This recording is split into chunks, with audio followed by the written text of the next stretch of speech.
My last question, going back to Canelo and Kirkland. Canelo's what, 24 years old, the next star of Mexico, already huge. I know you're with Marquez and all, but if he's won a lot of big fights, but he kind of fades towards into the fight. What would Canelo look like if you were his strength and conditioning coach? Well, Canelo, if I had him, he'd be a way more puncher, because technically wise, he's gotten better over the time. I mean, I know he started young and he's improved. A lot of people criticize him a lot because his past fights or that opponents that he's had in the past, but he's gotten better. I think what I would work on him is punching power, definitely, a little bit more turnover and speed on the shoulders. But other than that, his ball mechanics, our technique is good. He boxes pretty good. So I would focus on that for Kirkland if I was Canelo's coach for this particular fight. Do you see stamina issues with Canelo? And if you do, how do you remedy Well, there's proper training for them. There's a lot of things. There's altitude training, but then you have to do it perfectly.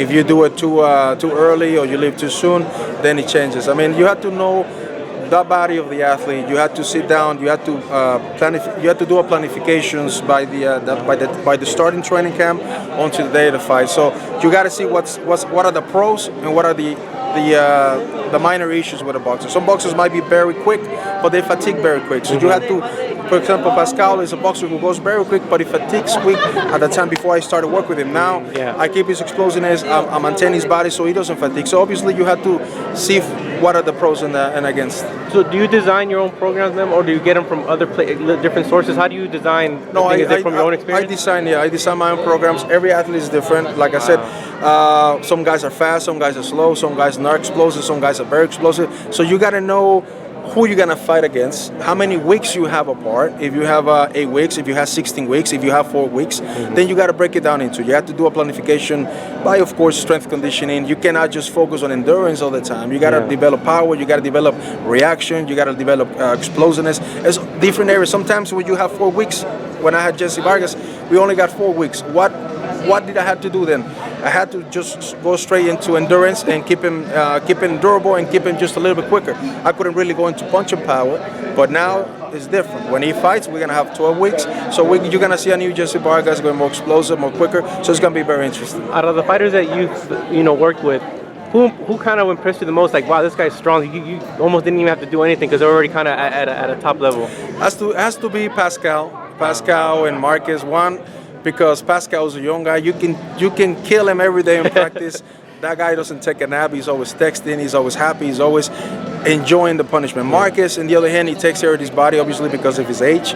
But he's both of those guys are really admiring because they give you 100%, no questions asked. They go, they train, and obviously the results reflect on the fight night. Do you get a lot of resistance from some of the guys, your training methods and things that they're not used to doing? Oh, this guy right here. These two guys right here, they're Speedy Gonzalez. They're real quick. So I'm gonna work. He's a good puncher. He's a hell of a puncher.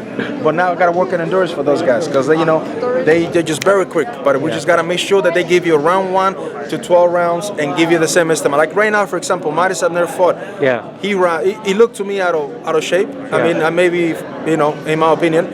The Mexican guy looked good. Reyes, he's from Nuevo Laredo. Excellent. I mean, I like him how he fought today. Maybe conditioning could have been a little bit better for him, and he could have maybe finished the fight. So you see, everybody's different, but you cannot follow the same protocol or the same training.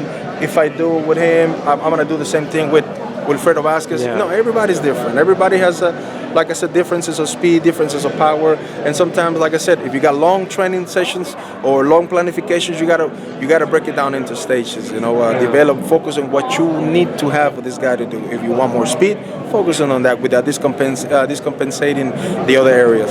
And my last question, when you work with guys, do you seek out fighters or do you let them seek out you? How do you determine who you work with? Well, they come to me, and then I very carefully selective. Right now I'm with Badu Jack. Badu Jack's fighting also on April 24th. With him is a very nice kid. He trains hard. So I'm very selective. I get calls from different boxers, but I gotta be selective because sometimes the conflict of schedules, the timing is not there, or perhaps sometimes it's just that they call me 3-4 weeks before the fight, and it's a little bit more difficult to really focus on it. Like this guy, he called me last week. Oh, what's up? Hi, man. That's a good friend of mine. Yeah. So it's like that. Like I selected Gavi is my lawyer. He also talks through me sometimes. It's depending the value of the fight, depending the challenge, because it's also a challenge for me. Yeah. I like challenge fights.